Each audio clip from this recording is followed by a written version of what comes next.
Sa ikalimang araw na ng walang kapagurang pagsasagawa ng Iglesia ni Cristo ng lingap sa mamamayan sa iba't ibang lugar na sinalanta ng Bagyong Ondoy, ay patuloy namang dumadagsa ang mga tulong ng mga kapatid mula sa iba't ibang panig ng bansa.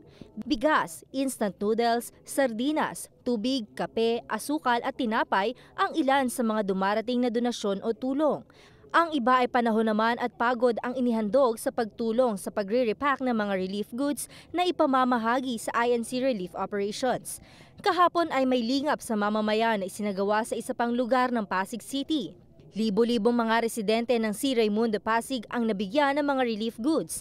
Nagpaabot naman ng pasasalamat sa Iglesia ni Cristo ang mga lokal na opisyal ng lungsod sa pangunguna ni Mayor Bobby Eusebio. Mamayang hapon naman ay isasagawa ang lingap sa mamamayan operation sa Signal Village sa Taguig City. Para sa iBalita, ako si Jelmy Miranda.